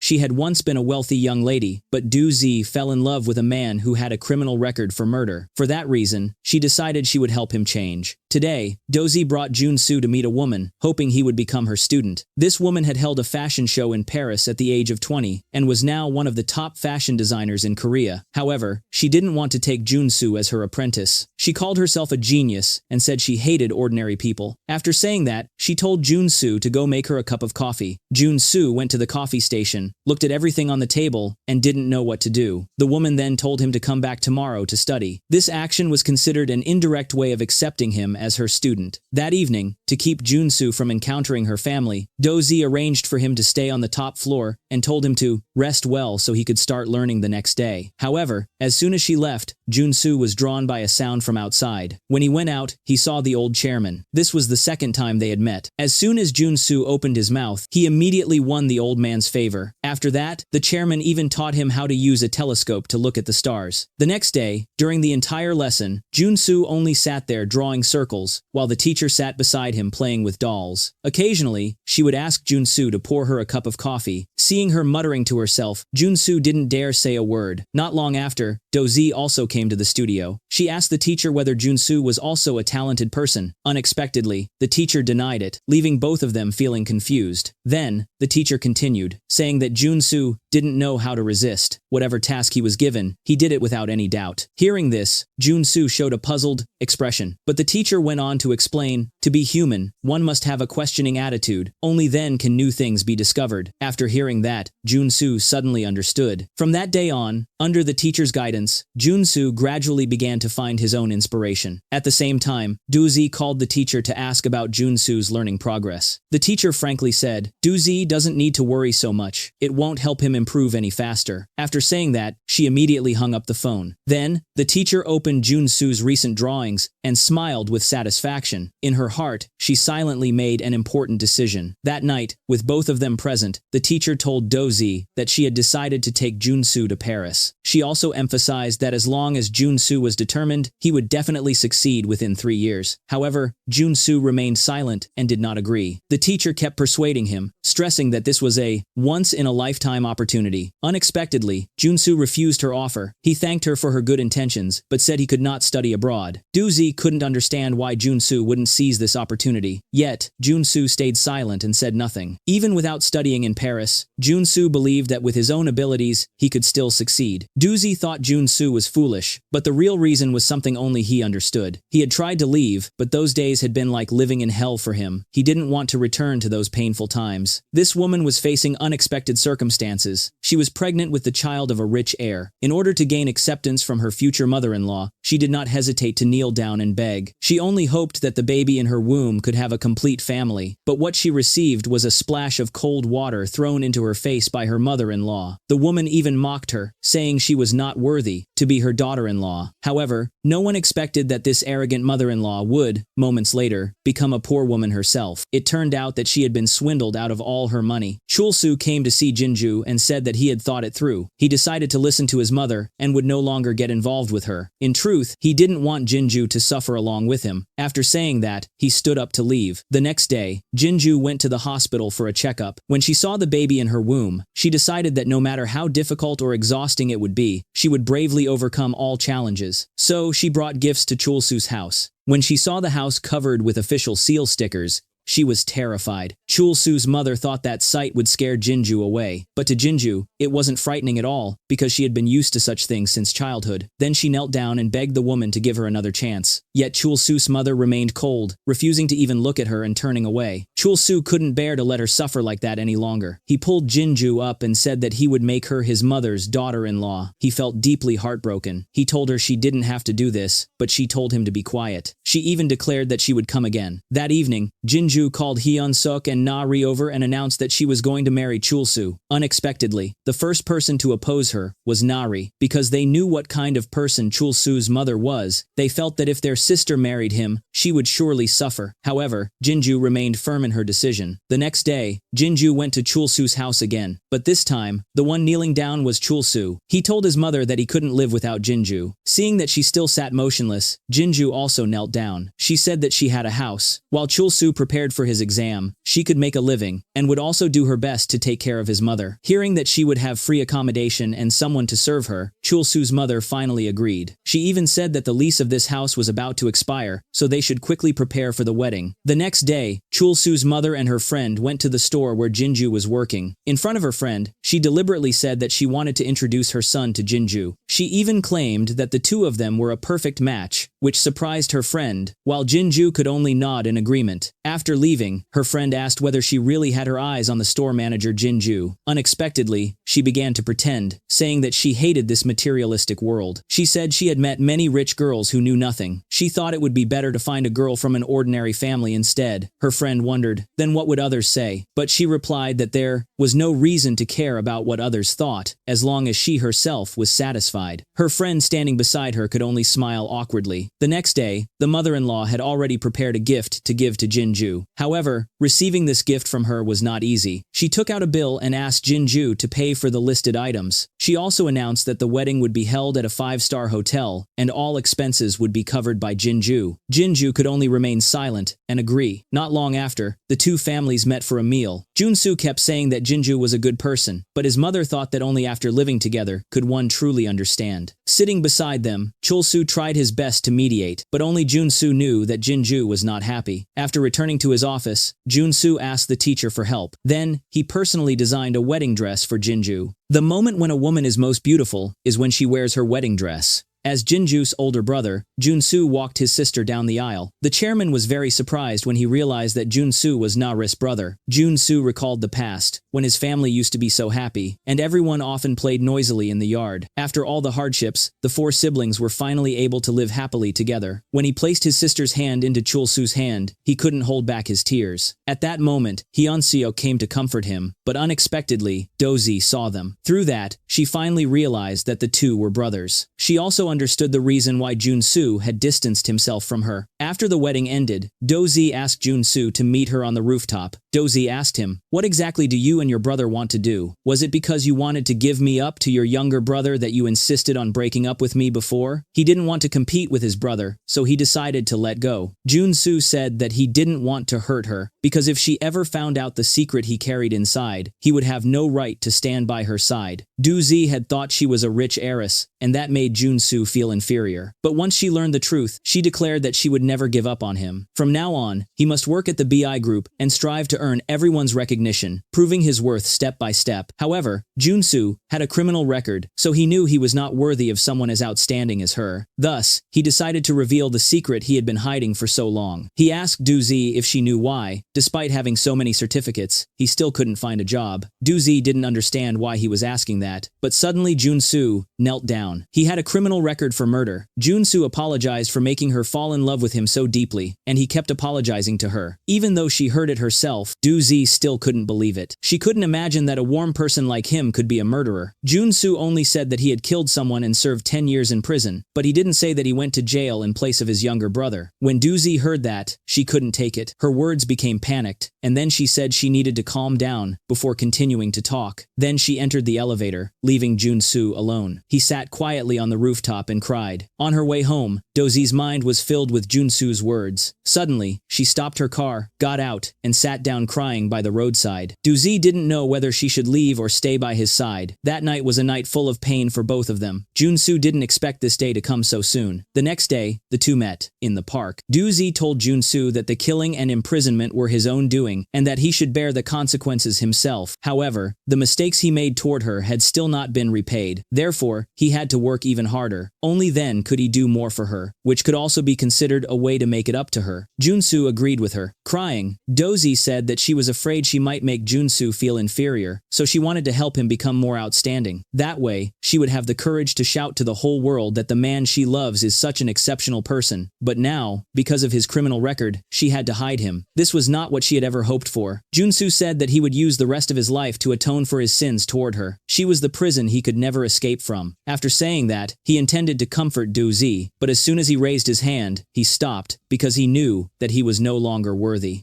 The next day, Dozy met with Hyunsuk to ask him about what had happened to Jun Su 10 years ago. Because of his criminal record for murder, this man had heartlessly broken up with the woman he loved. But someone who truly loves you will never let go because of your past. To find out the truth about that year, Dozy arranged to meet with Hyun-suk. She wanted to know what had really happened in the past. Hyun-suk told her about the day he argued with a classmate. His older brother killed someone only because he wanted to protect him. Originally, his brother could have received a reduced sentence, but the victim's parents were wealthy, so they used their connections to make his brother serve 10 years in prison. Hyun-suk also told Dozy that he and Jun Su were not biological brothers. They became family after their parents remarried. Jun Su had sacrificed so much for him. Since childhood, Jun Su had always thought about his younger siblings, even though Hyun-suk had never called. Jun Su, his brother. Jun Su was always worried about him. Hyun-suk believed that he was the one who had ruined his brother's life. He begged Dozy to cherish this pitiful brother. After hearing the truth, tears continuously fell from Dozy's eyes. She realized what she had to do. That night, she asked Jun Su to meet her on the rooftop. She firmly declared that she would never give up. Even though he had a criminal record, she was not afraid, because the only reason was that she loved him. Although their love did not receive blessings from many people, she believed that they could still be together. He warned her that she would regret it. Later, when she did, it might already be too late. But she believed that as long as they were together, everything would be fine. Meanwhile, Nari also encountered an incident. There was a fighting scene being filmed that day. While Nari was discussing the movie with her assistant, the director suddenly shouted to stop. It turned out that one of the actors had accidentally injured his shoulder on a nail. When Nari saw that nail, she froze. She suddenly remembered that rainy night. She had remembered everything. After that, she called Jun Su. When Jun Su heard that his sister wanted to see him, he immediately rushed over. During the call, Jun Su told Nari that she didn't need to come, that he would go to her instead. But Nari kept murmuring he wasn't the one who killed him. Hearing that, Jun Su began to feel uneasy. Step by step, Nari walked toward Jun Su, continuously saying, "You didn't kill anyone, so why did you do that?" At that moment, a car sped toward them, but Nari stood still in the middle of the road. Realizing the danger, Jun Su quickly rushed forward and pulled his sister away. Fortunately, he managed to save her. Nari said that she had remembered everything, but right after that, she fainted in Jun Su's arms. Not long after, the doctor informed them that the patient had suffered psychological trauma and was currently in a coma. The driver said that Nari had been standing dazed in the middle of the road, seemingly talking on the phone with someone. Jun Su explained that Nari had been on the phone with him. Jinju asked Jun Su what Nari had said to him, but he didn't know how to answer. Only Hyun-seok realized that Jun Su was hiding something. Therefore, he asked Jun Su what Nari had said, but Jun Su still refused to reveal it. At that moment, Chul Su came out and informed them that Nari had regained consciousness. However, after waking up, she didn't say anything and just lay blankly on the hospital bed. The next day, Jun Su went to the hospital and asked Nari if she had remembered everything. Nari said nothing, but her face was already covered with tears. Jun Su kept apologizing, and Nari emotionally hugged her older brother. She realized that she and her eldest brother were very much alike. Both of them acted out of a desire to do what was best for their middle brother. The two of them hugged each other, their tears silently falling without a sound. All of this was clearly overheard by Hyun-suk, who was standing by the corner of the wall. To confirm his suspicions, Hyun-suk asked the doctor to perform hypnosis on Nari. When the doctor successfully hypnotized her, he asked her what had happened on that rainy night, and Nari recounted everything in detail and with clarity. In the end, Hyun-suk finally learned the truth. At that moment, the doctor warned that if they continued, the patient might not be able to endure it any longer, and advised them to stop. When Nari woke up, she finally had the courage to tell the truth to her second brother. She blamed herself for remembering those terrifying memories, but at the moment her eldest brother ran over, she understood why he had to act that way. After leaving Nari's hospital room, Hyun-suk wandered aimlessly on the street, recalling the events of the past that tormented him deeply. At that time, he had blamed his brother for what he did. But Jun Su was moved, because it was the second time Hyun-suk had called him brother. Yet at that very moment, Hyun-suk declared that they would sever their relationship from then on. He kept walking, until he finally fell to his knees on the ground. Now he didn't know what to do anymore. Nari was afraid that he would do something foolish, so she told Jun Su everything. Jun Su kept comforting her, saying that Nari would be fine. After that, Jun Su left the hospital and sat on the bus. He recalled his mother's words. She had told him that family means those who will never abandon each other no matter what happens. At that time, Jun Su had promised his mother that. Tears kept falling from his eyes. Jun Su had tried his best to live by his mother's words, but now, he didn't know what he could do to make things right for his younger siblings. The next day, Hyun-suk arranged to meet Dozy. He begged her to help appeal his brother's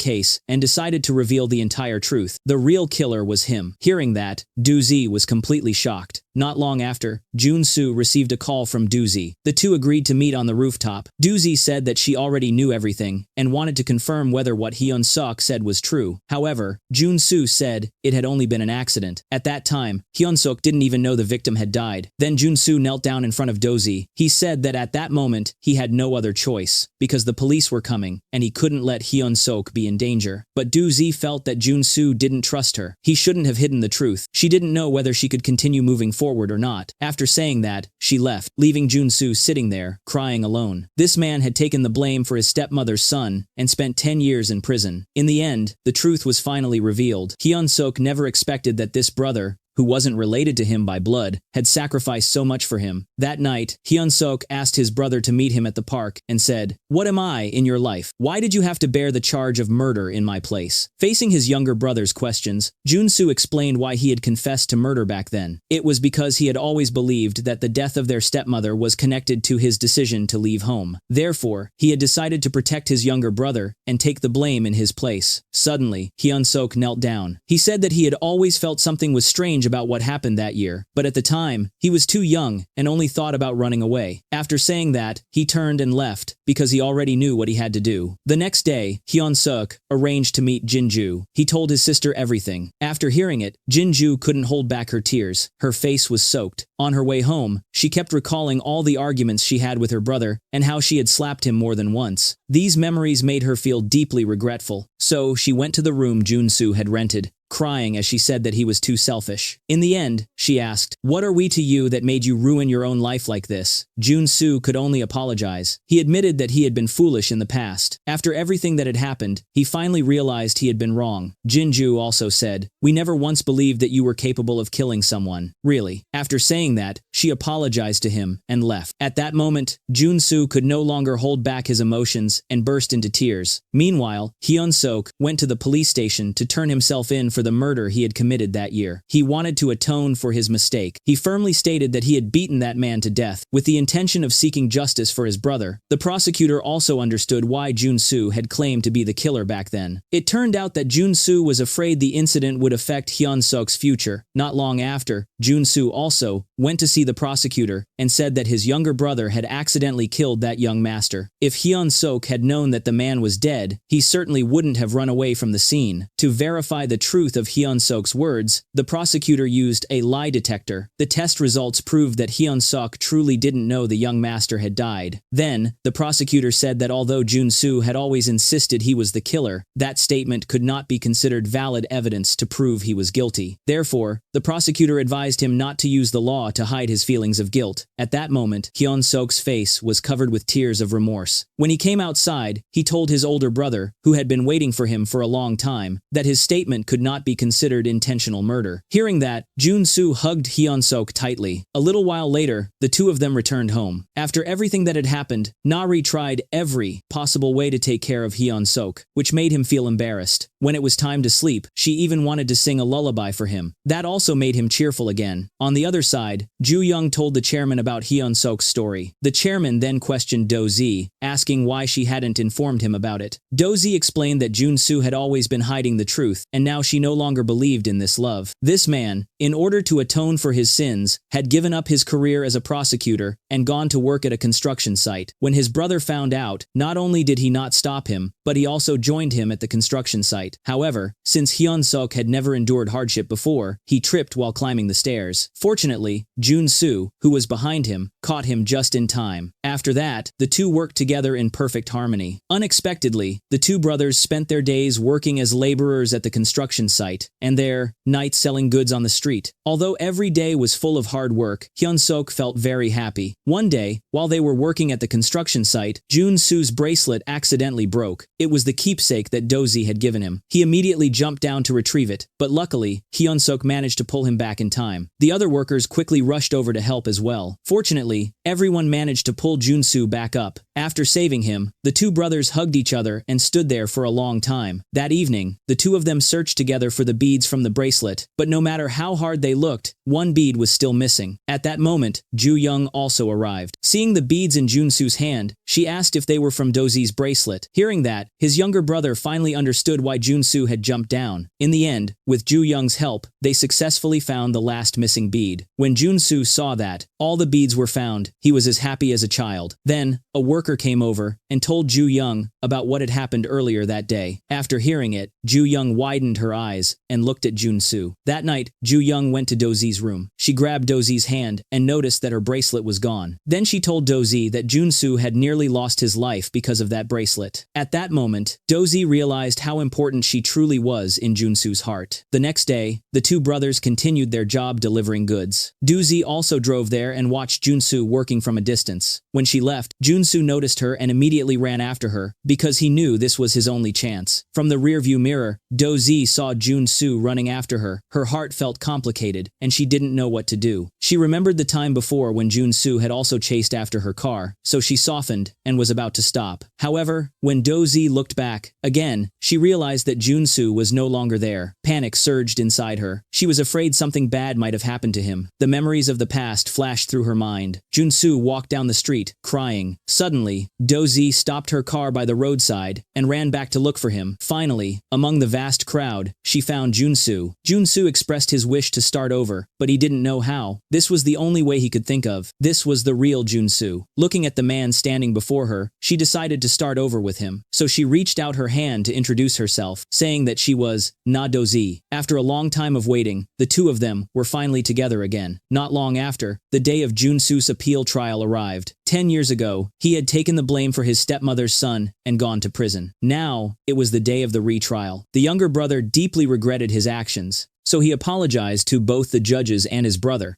Jun Su also felt remorse for his foolish thoughts of wanting to protect his younger brother. After 10 years, he finally realized that this was not the right way to help him. The judge then announced the final verdict on the murder case from 10 years ago. The defendant, Jun Su, had been sentenced to 12 years in prison, but the prosecution's results declared him innocent. With the sound of the judge's gavel, Jun Su's murder record was officially cleared. Although this vindication came 10 years too late, it had finally arrived. After the trial, Dozi took Jun Su to meet her grandfather. She told him that she intended to marry Jun Su. The chairman couldn't understand his granddaughter. Just a few days ago, she had wanted to break up, yet now she wanted to get married. He asked Jun Su how he had managed to change Dozi's mind so completely. Jun Su replied that he had thrown a tantrum in front of her. Hearing that, Dozi looked doubtful, but the chairman laughed happily and agreed. After all, everyone in their family liked Jun Su. Smiling, he said that it would be wonderful if Ju Young and Hyun Suk also got married. Meanwhile, Jinju was talking with Nari. They were preparing a surprise for their eldest brother. Shortly after, Jun Su received a phone call from Nari, asking him to bring Dozi home. That night, as the two were happily walking home, they were stunned by the sight before them. It was a display of all the paintings Jun Su had created from childhood to adulthood. Then, the two continued walking along a red carpet, admiring each painting one by one. For the first time, they saw the stepmother, a woman who felt like an angel to them. The final image showed the family happily working and playing together with Nari. Then came the last painting, on which was written, "This is our brother, and we will run toward him." As soon as they opened the door, the scene before them moved them deeply. The entire space was filled with a romantic atmosphere. Even the staircase was lined with candles. The younger siblings stood before them, tall and kind-hearted. They said that their foolish older brother didn't know how to propose when in love, and they hoped their future sister-in-law would understand. Then, everyone handed flowers to Dozi. Jinju took out their mother's bracelet and said that it should be returned to its rightful owner. Seeing this, Jun Su stood frozen, unsure what to do, his feet rooted to the ground. Fortunately, Hyun Suk pulled him forward and pushed him to kneel in front of Dozi. At that moment, Jun Su came to his senses and confessed his love to Dozi. He had officially confessed his feelings. This was the day they confirmed their love, and Dozi accepted. Then, he took a necklace and gently placed it around her neck. Their younger siblings had prepared fireworks and launched them toward the sky above the couple. A happy smile spread across Jun Su's face. He had waited for this moment for so long. Today was the happiest day of this man's life, and his long-awaited happiness had finally arrived. When the door opened, Dozi appeared in her wedding dress. Amid the applause and cheers of family and friends, she walked toward the man she loved. Jun Su looked at the beautiful woman before him and smiled joyfully. carefully. Then, the two of them began their vows. They promised to take each other as husband and wife, to love, respect, protect, and trust one another for the rest of their lives. Afterward, they exchanged rings, officially becoming husband and wife. Seeing his younger siblings and friends, showering them with blessings, Jun Su never imagined he could ever be this happy. That night, Dozy waited in the room wearing a seductive nightgown, expecting Jun Su to return. But unexpectedly, the one who came was Ju Young. She smiled brightly and said, "You're back already." Ju Young almost burst out laughing. Then she turned on the room light and told Dozy that Jun Su was still outside talking with Hyun Suk. Dozy, embarrassed, waved her hand and said she understood, telling Ju Young to leave quickly. Not long after, Jun Su returned to the room. Seeing her dressed so seductively made him hiccup in surprise. Then he quickly ran outside to calm himself down. But as soon as he stepped out, he realized his nose was bleeding. He wondered if he had gone crazy, because he couldn't understand why he was acting like that. Meanwhile, after returning to her own room, Ju Young called Hyun Suk. She complained that the couple had just shown off their love in front of her. Hyun Suk could only laugh when he heard that. The next day, during lunch break, Dozy and Ju Young planned to have coffee together. However,